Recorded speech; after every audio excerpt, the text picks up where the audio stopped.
تیتر اول امشب: وضعیت متشنج در خلیج فارس. فرمانده هوافضای سپاه گفته اگر جنگی در بگیرد پایگاه آمریکا با کشور میزبانش تفاوتی ندارد. ظریف مدعی شده اسرائیل در تلاش است با حمله سوری به آمریکایی‌ها در عراق بهانه‌ای برای جنگ فراهم کند و فرمانده کل سپاه پاسداران به ابو موسی رفته.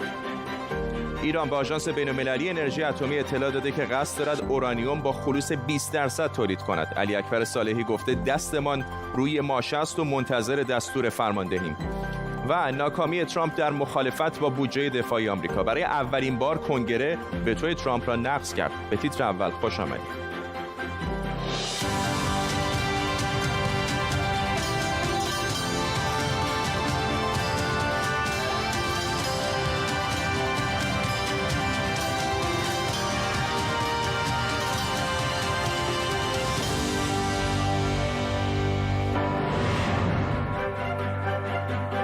سلام به شما و خوش اومدید. خلیج فارس به انبار بارود تبدیل شده. در سالمرگ قاسم سلیمانی و آخرین روزهای دولت ترامپ تنش‌ها به شکل بی سابقه‌ای بالا گرفته. فرمانده سپاه پاسداران به ابو موسی رفته. فرمانده هوافضای سپاه کشورهای عرب منطقه رو تهدید کرده و گفته اجباری برای محدودیت برد موشک‌ها نداریم. ظریف گفته اسرائیل در حال توطئه چینی در عراق علیه آمریکایی هاست تا بهانه‌ای برای جنگ فراهم بشه و بمب افکن‌های آمریکایی هم یکسره در منطقه قدرت نمایی میکنن. فرمانده هوافضای سپاه پاسداران گفته بعد از موشکباران عین الاسد اگر اونها پاسخ میدادن همه پایگاه‌هاشون از اردن تا عراق و خلیج فارس و حتی ناوهاشون در اقیانوس هند رو میزدیم. همزمان رسانه‌های اسرائیلی گزارش دادن ارتش این کشور در وضعیت آماده باش قرار گرفته. در طول برنامه با تیمی از کارشناسان و خبرنگاران با شما خواهیم بود. خبرنگاران ما از خبرنگاران ایران اینترنشنال از عراق و اسرائیل و آمریکا با ما هستن. اول بریم به عراق. همکارم تروسک صادقی از اربیل با ماست. تروسک، محل اصلی این تنش‌ها الان به شکلی عراق هست. میدونم که تظاهراتی در نزدیکی محل انفجار قرار صورت بگیره. به ما از تازه ترین ها بگو. حدود یک ساعته که هواداران هشت شعبی در محل کشته شدن قاسم سلیمانی در فرودگاه بغداد تجمع کردند. در رسانه‌های خودشون گفتند که حدود 1000 نفر در حال حاضر اونجا هستند. یعنی محلی که تا همین امروز اجازه داده نمیشد به کسی که اونجا حضور پیدا بکنه. قرار فردا تجمعات در سطح وسیع‌تری برگزار بشه، اونطور که قیس خزعلی رهبر اصحاب اهل الحق درخواست کرده بود در میدان تحریر برگزار بشه، مکانی که نماد اعتراضات ضد دولتی بود. تا 2 ماه پیش یکی از خواسته های معترضان اونجا اتمام دخالت خارجی در امور عراق بود و حالا شبه نظامیان و هواداران یعنی گروه های مسلح نزدیک به ایران دارن اونجا تجمع میکنند. یک سری نگرانی ها هست. گفته شده که شعار سیاسی و فرقه‌ای داده نشه، فردا یونیفرم نظامی کسی نپوشه، سلاح با خودشون نبرن، تعهد بدن بعد از اعتراضات اونجا رو ترک بکنن. و این نگرانی ها نگرانی دولت، چون اونا نگران هستن فردا جهت اعتراضات تغییر بکنه به سمت یعنی میدان یعنی منطقه سبز بغداد و اینکه بعداً دولت نتونه اونجا رو کنترل بکنه. در حال حاضر تعداد زیادی از نیروهای امنیتی در سطح بغداد و منطقه سبز بغداد مستقر شدن و منتظر میمونیم که فردا ببینیم اعتراضات چگونه برگزار خواهد شد. دو همکار دیگر ما هم به ما پیوستن. بابک اسحاقی از تل آویو در اسرائیل و همینطور آرش علایی از واشنگتن دی سی پایتخت آمریکا هم به ما پیوستن. بابک، با تو شروع میکنم. میدونم که اسرائیل گزارش شده که رسانه‌های این کشور میگن ارتشش به حالت آماده باش در اومده. کمی پیشتر هم وزیر خارجه ایران توییتی کرده و مدعی شده که عواملی از اسرائیل در عراق دارن سعی میکنن تا به نیروهای آمریکایی حمله کنن. بله، تنش در اسرائیل میشه به طور کامل فرداد احساس کرد با خواندن رسانه‌ها و صحبت‌های مقامات امنیتی و سیاسی در اسرائیل که در چند روز گذشته هشدارهایی را به ایران دادند که اگر در صدد بر بیاد که انتقام گیری بکنه از اسرائیل یا از طریق حلقه اول که مرزهای اسرائیل با لبنان، سوریه و غزه هست و یا حلقه دوم که عراق و یمن هست، اسرائیل پاسخگو خواهد بود. در اسرائیل این تخمین زده میشه که ایران ممکنه به خاطر درگیر نشدن با ترامپ که فردی غیر منتظره هست و ممکنه که در پاسخ بسیار گسترده باشه و نخواد که این کار را انجام بده، به منافع اسرائیل حمله بکنه و همانطوری که به منافع عربستان حمله کرد در آرامکو ایران و پاسخ بزرگی دریافت نکرد. این احتمال در اسرائیل داده میشه که ایران در تلاش باشه که در روزهای آینده منافع اسرائیل در منطقه رو مورد هدف قرار بده. آرش، میدونم که در آمریکا هم مقامات این کشور بعضیاشون گفتن که هرچند درگیری‌های داخلی زیاد هست اما حواسشون به تحولات ایران هم هست. بله، در این حال به نظر میاد یک دژاوویی الان ما دچارش هستیم که همون اتفاقاتی که سال گذشته داشته در واقع صورت میگرفت و به مرگ قاسم سلیمانی منجر شد دوباره در حال اتفاق است. تظاهراتی که تروتسکی گزارش داد الان حشد شبی ترتیب داده در عراق اگر منحرف بشه سمت اهدافی در منطقه سبز بغداد داره، مخصوصا سفارت آمریکا، میتونیم انتظار داشته باشیم که ایالات متحده جواب بده. صحبت هایی که بابک کرد در مورد که احساس میکنن که جمهوری اسلامی برای بخشی از حملاتی که در منطقه انجام داده به کشورهای دیگه جواب و پاسخی دریافت نکرده. حداقل من در صحبتام با افسران اطلاعاتی اسبق آمریکا از جمله مایکل پرژن که در گزارش آینده من خواهد بود، اونها اعتقاد دارن که اگه ایالات متحده در آخرین باری که ایران گروه‌های کتایب حزب الله و اصحاب اهل حق رو حمایت کرد که موشک بزنن به پایگاه تاجی و 2 امریکایی انگلیسی رو بکشن، اگر همون موقع دوباره امریکا پاسخ محکمی داده بود و رهبران این 2 گروه رو کشته بود، اون وقت امروز شاهد این نبود که ببینه دوباره به سفارتش در بغداد موشک شلیک میشه. آرش علایی در واشنگتن دی سی، بابک اسحاقی در تل‌آویو و ترسک صادقی در اربیل، ممنونم از هر سه شما.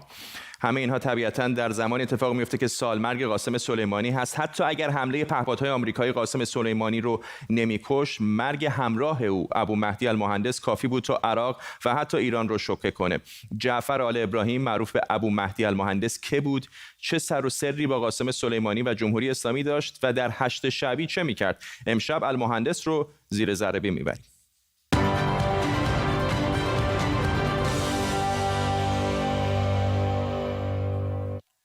13 دی ماه 1398 یک پهپاد آمریکایی 2 ماشین رو فقط چند دقیقه بعد از اینکه از فرودگاه بغداد بیرون اومدن هدف قرار دادن. نتیجه این حمله انفجار هر 2 ماشین و کشته شدن 10 نفر بود که 2 تا از اونها چهره‌هایی شاخص بودند: قاسم سلیمانی و ابو مهدی المهندس.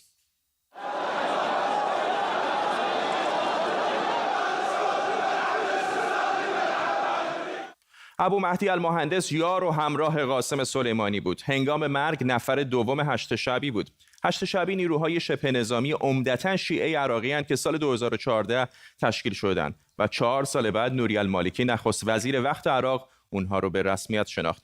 با بیش از 70,000 نیرو، نزدیک 40 شاخه و یگان مختلف داره و البته کشورهایی هستند که بعضی از این شاخه ها رو گروه تروریستی میدونن، مثلا سپاه بدر وابسته به سپاه پاسداران که خیلی زودتر تشکیل شده و بعد رفته زیر چتر 8 شعبی، یا کتایب حزب الله.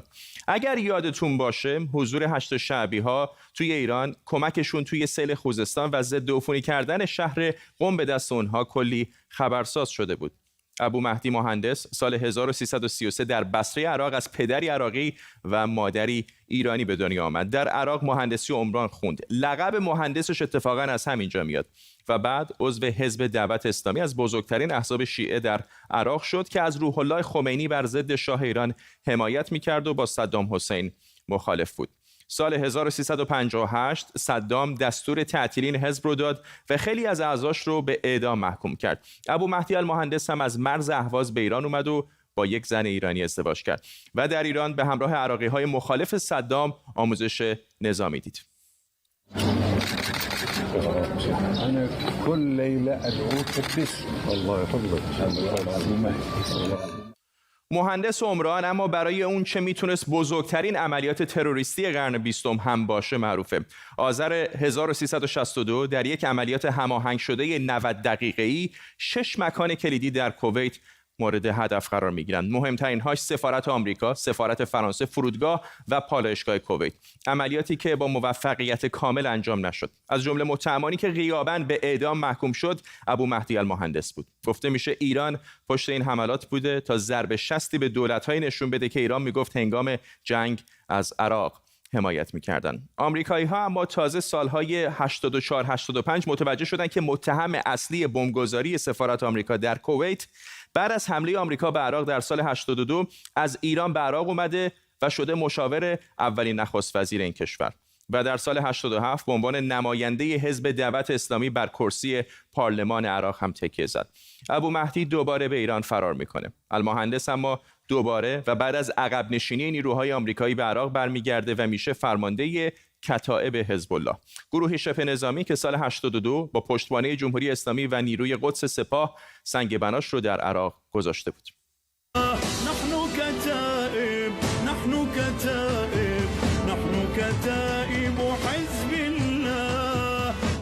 درسته که ابو مهدی به عنوان یکی از فرماندهان ارشد هشت شبی شهرتی هم در نبرد با داعش برای خودش دست و پا کرد، اما شاید مهمترین نقش اون کمک به رسمیت شناخته شدن هشت شبی و بنیان گذاشتن کتایب حزب الله بود. گروهی که با پشتوانه مالی و نظامی و سیاسی نیروی قدس سپاه هدفش حمله به نیروهای آمریکایی در عراق و شاید همین گروه بود که دست کم غیر مستقیم منجر به کشته شدن المهندس و قاسم سلیمانی شد. شاید بشه شروع رشته حوادث رو برد به 6 دی ماه 1398 که در حمله موشکی به پایگاه آمریکایی K1 در کرکوک یک پیمانکار غیرنظامی آمریکایی کشته شد.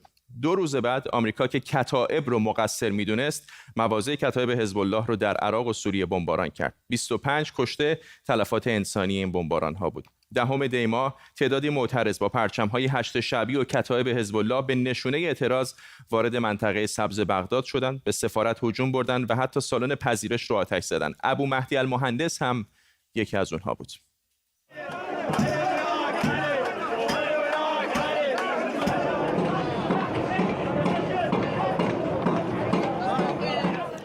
و بالاخره پارسال دقیقاً در چنین روزی یعنی 13 دی ماه ابو مهدی المهندس هم که به استقبال قاسم سلیمانی رفته بود در حمله پهپاد آمریکایی کشته شد. المهندس چند روز پیش از مرگ در یک سخنرانی گفته بود ما آمریکا رو زمینگیر می‌کنیم.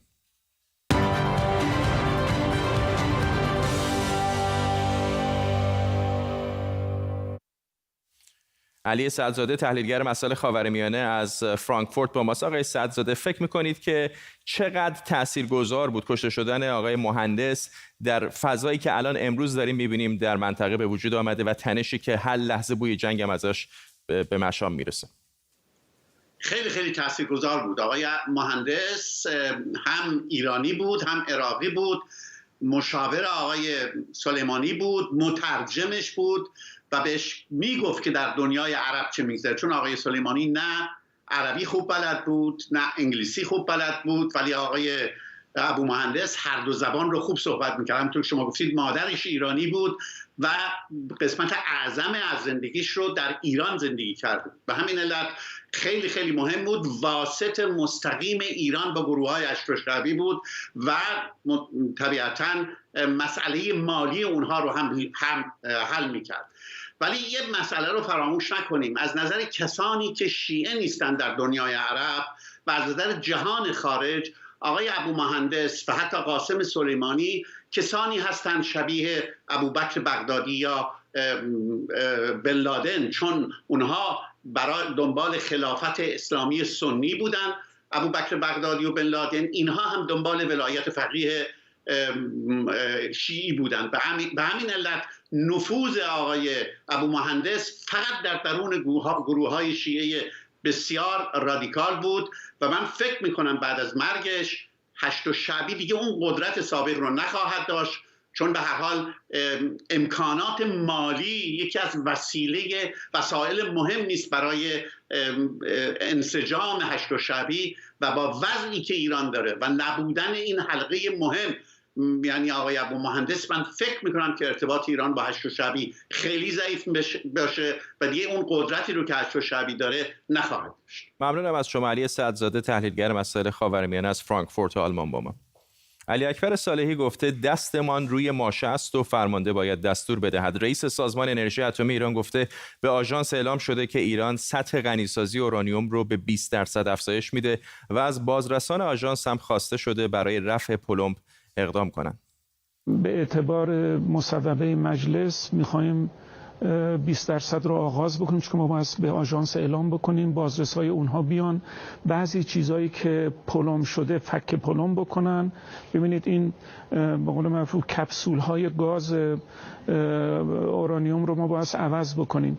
یعنی الان کپسول گاز اورانیوم طبیعی وصل داریم، غنیسازی 4% انجام میدیم، حالا باید 4% رو بیاریم وصل بکنیم تا 20% رو تولید کنیم. مهران براتی کارشناس روابط بین‌الملل از برلین آلمان با ماست. آقای براتی، اگر ایران همین غنیسازی 20% رو که اعلام کرده انجام بده، معناش برای این پیکر نیمه جان برجام چه خواهد بود؟ خب الان جمهوری اسلامی به همان جایی آمده که پرزیدنت ترامپ میخواست، یعنی ودا با برجام 2015، ورود به برجامی که هنوز برای او توافقنامه‌ای وجود نداره. طبق برجام 2015 هنوز جمهوری اسلامی بایستی که لااقل تا 2025 در همین سایت موجوده که در اون این سانتریفوژهای قدیم بسیار نسل اول وجود دارن همونجا کار بکنه، نه اینکه بره زیر زمین به سایت فوردو و غنیسازی 20% با اون بکنه و یا اصولا سانتریفوژهای نسل جدید رو به کار بگیره. این معنی ودا با همون به اصطلاح با همون برجام 2015 است و راه رو برای آقای بایدن بسیار بسیار راحت تر میکنه برای اینکه همون جایی سیاست رو ادامه بده که پرزیدنت ترامپ قطع کرده. بنابراین معلوم نیست که حکومتی که الان سر کاره با پذیرش مصوبه مجلس چه کار میخواد بکنه. آیا واقعا قادر به انجام مصوبه مجلس هست بدون یک درگیری بسیار شدید با غرب؟ منظور فقط آمریکا نیست، کشورهای اروپایی هم به همون نسبت آدرس هستند. این تصمیم دولت وضع ناروشنی به وجود آورده که ما میتونیم بگیم که ایران پذیرفته دیگر اون برجام پیشین قابل حفظ نیست و قبول کرده که آمریکا هم حق داره وارد به اصطلاح مذاکره برای برجام دیگری بشه. جمهوری اسلامی الان گام‌هایی رو شروع کرده که بر سر میز مذاکره بتونه بیشتر از اون چیزی که تا به حال داشته به دست بیاره. ممنونم از شما مهران براتی کارشناس روابط بین‌الملل از برلین آلمان با ما. محمد تقی مصباح یزدی، یک از روحانیان افراطی که نقشی اساسی در تقویت رهبری خامنه‌ای داشت، دیروز درگذشت. رهبر جمهوری اسلامی به مناسبت مرگ او پیامی منتشر کرده و گفته در همه زمینه‌ها از جمله تربیت شاگردان خدمات شایان توجهی کرده. تقی گیوچی که بعداً اسمشو محمد تقی مصباح یزدی گذاشت، سال 1313 در یزد متولد شد و از حوزه علمیه همین شهر به نجف و بعد به قم رفت. مصباح یزدی از شاگردان روح الله خمینی بود. چند سال قبل از انقلاب در مؤسسه مذهبی به اسم در راه حق فعالیت می‌کرد. مصباح یزدی در همون سالهای اول جمهوری اسلامی در مناظره‌های تلویزیونی در برابر حزب توده و سازمان فداییان اکثریت حضور پررنگی داشت. شما راهی ندارید برای اینکه اگر جریانی در خارج هست درک کنید، به چه حق تعمیم میدید اینا رو؟ چرا راه ندارید؟ پس احساس شما فقط چیزهای لحظات ثابت رو به شما نشون میده. بعد از رهبر شدن علی خامنه‌ای، مصباح یزدی به او نزدیکتر میشه، درست زمانی که علی خامنه‌ای به حمایت روحانیان دیگر احتیاج داشت. از سال 1377 عضو مجلس خبرگان رهبری میشه و مواضع تندی علیه مخالفان جمهوری اسلامی نشون میده. بعضی از مخالفان جمهوری اسلامی میگن مصباح یزدی یکی از مجتهدانی بوده که وزارت اطلاعات یا جریان‌های نزدیک به اون برای ترور روشنفکران از اونها حکم یا تأثیر گرفته بودند. بعد از ریاست جمهوری احمدی نژاد رابطه خوبی با او داشت، اما به تدریج این رابطه سرد شد. اما اون چه نام اون رو در این سالها بیشتر بر سر زبونها انداخته بود، اون چیزی بود که برخی میگفتن تقاضای اعدام برای روشنفکران و مخالفان جمهوری اسلامی بوده. مصباح یزدی در سالهای اخیر پدر معنوی جریان‌هایی مثل قرارگاه فرهنگی عمار و جبهه پایداری شده بود که همگی دیدگاه‌های تندی علیه مخالفان جمهوری اسلامی دارند. حالا با مرگ مصباح یزدی، خامنه‌ای یکی دیگر از حامیانش رو در بین روحانیان پرنفوذ حکومت از دست داده.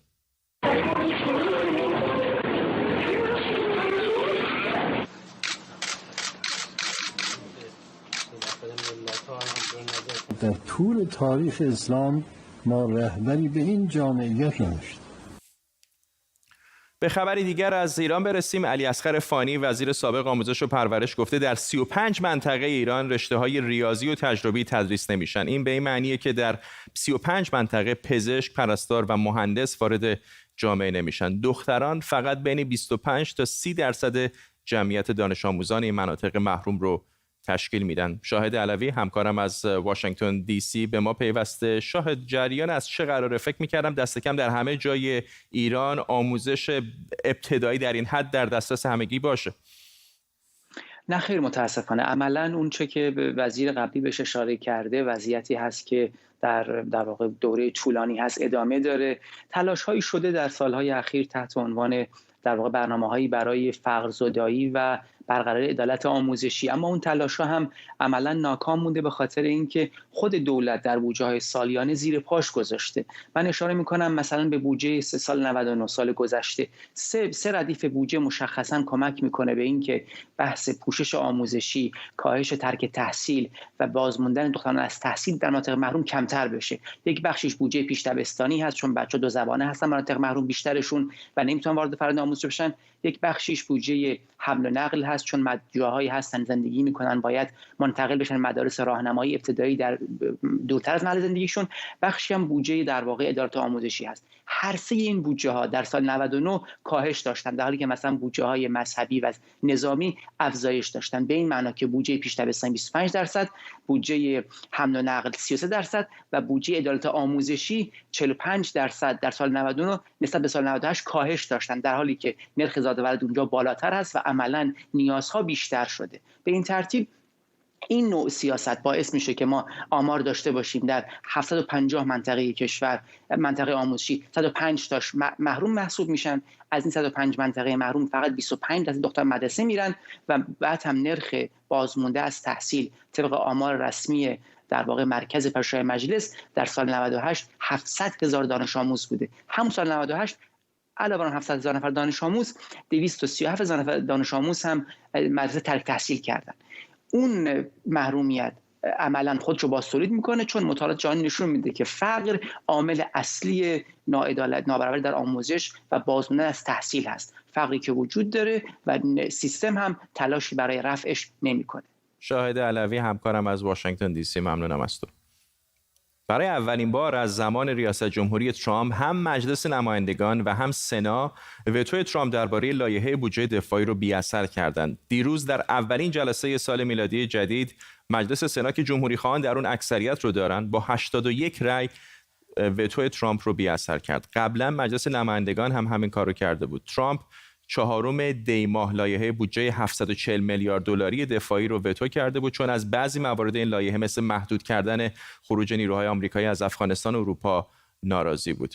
همکارم سولماز شریف از نیویورک به ما پیوسته. سولماز، یه موقعی هستش که دموکرات‌ها جلوی پای آقای ترامپ در واقع سنگ اندازی میکنن، یک موقعی هستش که هم حزبی‌های او از حزب جمهوری‌خواه مانع از یکی از وتوهای او میشن. چطور برداشت کرده کاخ سفید این واکنش کنگره رو؟ دقیقاً نکته خیلی ظریفی رو میگی فرداد. این بار اولی هستش که نمایندگان جمهوری خواه یکی در واقع به این صورت شفاف جلوی تصمیمات دونالد ترامپ بیستن و رسانه‌های آمریکایی ازش به عنوان شکستی برای دونالد ترامپ یاد کردن. همونطور که گفتیم دیروز کنگره در واقع وتوی دونالد ترامپ در رابطه با لایحه بودجه و سیاست‌گذاری‌های دفاعی آمریکا رو باطل کردش و با اکثریت آرا این در واقع این لایحه بدون امضای رئیس جمهور قانونی شد و به همین دلیل هم دونالد ترامپ در یک توییتی که داشتش یک کمی تازگی‌ها حملاتش رو به جمهوری خواهان شروع کرده بود، ولی در توییتش بعد از تصویب بعد از باطل شدن این وتو خیلی شفاف گفتش که مدیریت جمهوری خواهان ضعیف و رقتبار شده. در طول 4 سال گذشته که دونالد ترامپ رئیس جمهور آمریکا بوده 8 بار وتو کرده، ولی این برای بار اول هستش که این وتو باطل میشه. برای اینکه کنگره بتونه یک وتویی رو باطل بکنه هر دو مجلس نمایندگان و سنا باید اکثریت آرا 2/3 سوم آرا رو داشته باشن. دیروز انتخابات در مجلس سنا بوده. کنگره به طور کلی قرار بودش که فردا روز 3 ژانویه از تعطیلات سال نو برگرده، ولی در یک اقدام بی سابقه روز 1 ژانویه این جلسه رأیگیری رو گذاشتن و به همون دلیل دونالد ترامپ مجبور شد شب سال نو از فلوریدا به واشنگتن بیاد و جشن در واقع سال نو خودش رو هم شرکت نکنه. ممنونم از تو سولماز شریف، همکارم از نیویورک در آمریکا با ما. پیش از پایان برنامه تصاویر زنده داریم از شهر زیبای نیس در جنوب فرانسه، جایی که گفته شده مقامات فرانسوی تصمیم دارن از امشب دوباره مقررات سفت و سخت‌تری برای مقابله با شیوع کرونا وضع بکنن. میدونید که نوع جدیدی از ویروس کرونا که اولین بار اینجا در بریتانیا کشف شد به کشورهای مختلفی رفته، به چند ایالت در آمریکا، همینطور در فرانسه و چند کشور دیگر هم دیده شده و این نگرانی رو به وجود آورده که ممکنه وضعیت کرونا از اینی که هست هم بدتر بشه. خب به این ترتیب میرسیم به تیتر اول، پایان تیتر اول امشب. تا فردا و تیتر اولی دیگر، بدرود.